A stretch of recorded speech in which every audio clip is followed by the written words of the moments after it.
Hi, I'm Heather, and I wanted to do a really, well, maybe not so quick, but a video on answering frequently asked questions to the List Build Event Made Easy program that I've been promoting to you for the last couple of days. So List Build Event Made Easy program is really intended. It is a 90-day program. It is a done with you program. I want to be there to support you from thinking about what your list build event is to if you can do your list build event within those 90 days to help you through all of the things that can come up during that time frame. So from idea to completion, it can be done in the 90 days. Some people do it in less and some people take longer. But the intention is to really be there as a done with you, to hold your hands, to help you, and to give you as much as possible resources. From my own summit experience, I've run many summits, and the one that I'm actively running is a scrapbooking fun summit with a partner. I don't scrapbook, but I know how to run a summit. And so we partnered together and we've been running the Scrapbooking Fun Summit with amazing results. And I will be running a summit during the period potentially of this program because we run a summit twice a year. And so taking the learnings that I have, taking the material that I've created, packaging and giving that to you as a way to accelerate your own success in your summit. So that's what the program's about. The who's the program for? I believe this is for any woman business owner, whether you're just starting out or whether you're established. It is the best and the quickest way I know to add hundreds, if not thousands of people to your list in one concentrated event. Yes, it's work. I won't lie, and that will be one of the answers. It's definitely work, but that's the whole point of doing this with the done with you is to lessen that work, to make that work a little easier, to give you a sounding board for your ideas so you're not doing alone. But it works in every industry. I have run B2B, business to business summits. I have been involved in business to business summits. The Scrapbooking Fun Summit is a business to consumer summit. It's a whole different world, right? They're very successful if you get the right niche in a business to consumer summit. So crafting space is great. I know someone who runs them in the dog training space. There's lots of opportunities. I had a client who ran it in holistic pain relief. So there's many opportunities to think about it, about what you want. It will work in all industries. The results will differ. They'll differ for many reasons, but it's still a great way to add quality people to your list. Um, so what type of event will I run? And I said summit there, but really the reason that I call this program Let's Build Events Made Easy is you can run a summit, a giveaway, or a bundle. They're all valid and they all are very basically, at a basic level, there's a lot of similarities between them and they're kind of a step up in the sense. So what's the difference between a giveaway event, sorry, or a virtual summit? And it's really kind of a layer approach when you think about it. The minimal in the giveaway is that you bring a bunch of people, contributors together. They give you a product or service that you, typically a product or a digital product or a training that they normally would charge for, often under $100 is kind of where you go for that. They give it to you to give away for free in the giveaway in exchange for the email addresses that people are going to sign up for. So that's kind of the basic part of it, but it's still common. You're getting contributors, you're bringing them together, you're creating the promotional material to put it out. And in this case, there's no money exchanged in that process, generally speaking.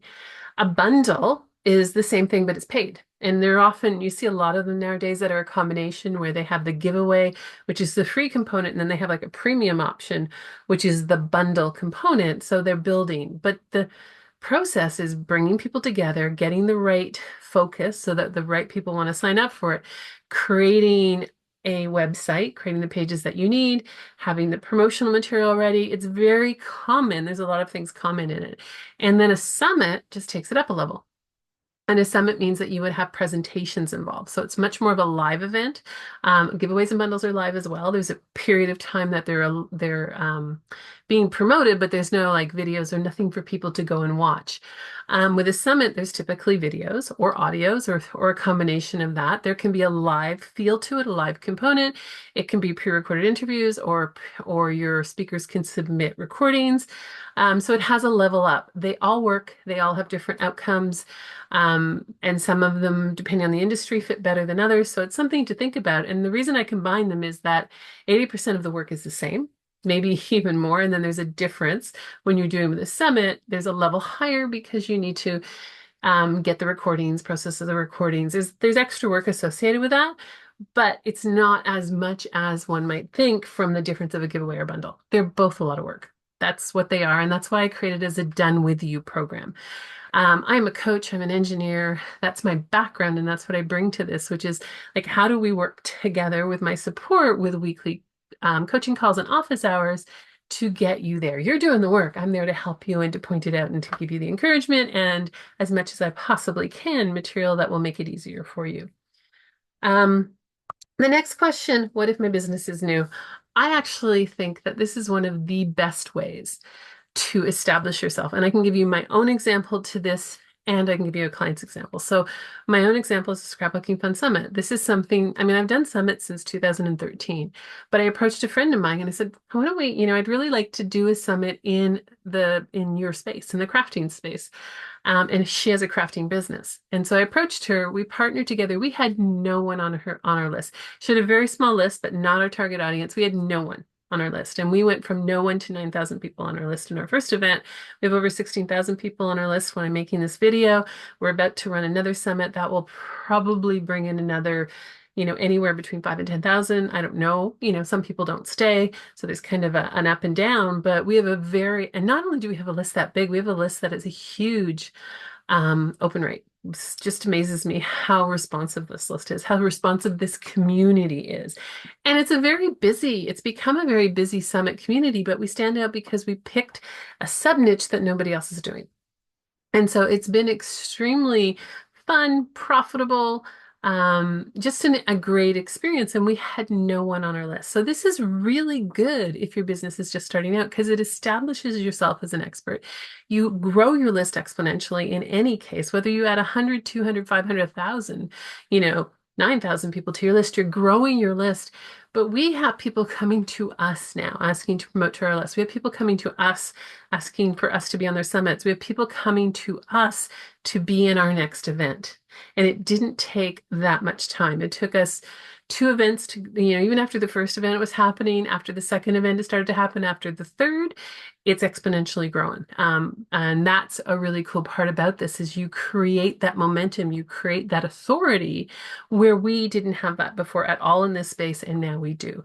And because of the way we went and looked for speakers, we've actually brought a lot of people who were never in the summits world into the summit world who are now speaking at other events. So there's such a win-win in this when done right. Will the program work for any niche product or service? There's an example. I have run summits in the business space. I have a client who ran one, a very unique one, which was helping people who rent brick and mortar stores for healthcare professionals. So she was focusing on chiropractors and physiotherapists. So people who have to rent, and her business was leasing, was how to help people negotiate their lease. But she focused her summit very targeted on that specific subset. Now, she didn't get a huge list build, but she got a list build. And we knew doing it that she wouldn't necessarily the first time get the huge list build because they're a bit harder to find. They're not hanging out in some of the places that we're used to promoting things, but it still worked. It worked really well. So that's like a subset. There's people doing, like I said, dog summits. I'm doing the Scrapbooking Fun Summit, a client who did the Holistic Pain Relief Summit. I had another one who did one in bookkeeping, right? There's many different places we can do a summit. And the key to success, actually, to really key to successful summits is nailing your title, your niche, and what you're focusing on. That's what makes the most difference. It makes it the easiest for speakers to say yes, and it makes it easier for people to join the event. A question I get a lot is, I'm really busy, can I fit this in? And the answer is it's work. Not gonna lie. Running a summit is work. Now you can do it all yourself. You can outsource it. Recognize that it can be expensive to outsource it. I know somebody who ran a summit, outsourced everything in the end, did not make any money because she did not realize the cost versus what she was bringing in. Now she's run the summit again. It's now profitable because she learned a lot from it. Not one of my own clients. But what I would say to it is, what would it do to your business if you carved out the time to run a summit in the next 3 months and built that quality list? And if you ran your summit with the intention of being profitable from the moment you start to run it, what would that look like? And what I mean by being profitable from the moment that you start to run it, sponsors. So we have sponsors for our Scrapbooking Fun Summit. We've had sponsors since day one. How are you going to make money during the summit? And then how are you going to make money after the summit? What is it that you're launching? What is your main focus that you want to grow, and how can you use the summit to do that? When you build that strategy in from day one, you have a much higher probability of being profitable. So, what could you fit in? Because it does take time. And there are very intense periods. I would say the most intense period of running a summit for me, from my own personal experience, is the first cut, the 2 to 3 to 4 weeks before registration opens. The least intense period, which most people don't realize, is when the summit's live. Because if you've done everything right, it's all ready to go. But the most intentional period is summit or giveaway. It's all the same. I'm using the word summit, but when you do the list build event, the most intentional period will be at that beginning period. When you're like between the deadlines of when your speakers or your contributor material is available to when you start registration. That's the biggest and most intense period. But you can do a little work every day, so that's not as bad. But there's going to be an intense period. Just going to happen because things don't come in the door. It just is, and that's the reality of it. But what else can you do that would give you that type of return on your time and investment? So how do you carve it out? If you're busy, maybe now's not the right time to run a summit, and that's perfectly fine. But if it's something that you kind of want to do and you can see the value, how do you carve out time? What do you not do for that period of time that would give you the time to do that? Um, are there payment plans? Yes. So if you decide you want to join the program, there's two options of paying in full or paying on a payment plan. There's also an option of a higher level of support. And the intention of that is some people just need that sounding board, and it's using the Toolboxer. It's on the sales page. It gives you the details for the higher level of support. Some people just need it. Some people don't. And so it just depends where you are. It is not a done for you program. That's not my intention here. I do like to roll up my sleeves and really help you, but it's not a done for you program. The next question, I'm not technical. Can I do this program? So the answer is technology. I like one of my superpowers is technology, implementing it. And there are so many solutions out there. You may have everything you need to design a summit or a giveaway or a bundle. You may require some software that you don't have, but it's probably software that you need in your business. The one that I find the hardest one for most people, the one that they probably haven't invested in, they may have solutions for 80% of it, tends to be the affiliate management. And that's up to you. I have run summits. I have clients who've run summits who have not done the affiliate program, who have not done the affiliate. They found creative ways to compensate their speakers or not, because it's their first summit and they're saying, look, this is it. I'm not ready to do affiliates. And that might have a speaker step away or it might not. But that's one of the investments. You may have all of them and you may not. But I would suggest that most of what you need to invest in, you already need to invest in for an online business, for your business. And if you don't, then that's going to be one of those decisions. Is this what I need to do? So there is definitely a requirement. You need to have a website where people can register. If you're taking money, you need to have a way for people to pay you. You need to have a way to send emails. They need to speak to each other, hopefully. But those are the key ones. And then if you want to step it up, you can host, you need to host your content, but there are many options out for that. And then really there's the idea of an affiliate, which is basically if somebody else is promoting and somebody spends money, then they get a percentage of that sale. I ran my first, I don't know, maybe 4 summits without any affiliate, and I never had problems getting speakers. I never had any complaints that I wasn't doing an affiliate program. And I think I had one person step away because I wasn't doing an affiliate program. We do run affiliates in the Scrapbooking Fun Summit, and it's been very successful. So that's really kind of a stage of where you want your summit to be. But we recognize we had a cost associated with that to buy the software that would allow us to do the affiliate program. So that can happen, and that can be something that you need. Those are the main questions. And one I get a lot is, I want to do this, but I'm really nervous. So if that's the case, that you want to do this and you're really nervous, book a call. Now, I've opened up my calendar to have some more calls. If you just can't get in my calendar till next week, when the first week that the program starts, that's fine. You can start a little late. No problem with that. So if you have any questions, book a call. What I will say about my own experience, and I age myself with this. I ran my first summit in 2013 when there was no Zoom. It was a teleconference summit. We were all using teleseminars to do our summits. It was 100% live, which also added some complications, like not nobody being able to hear it.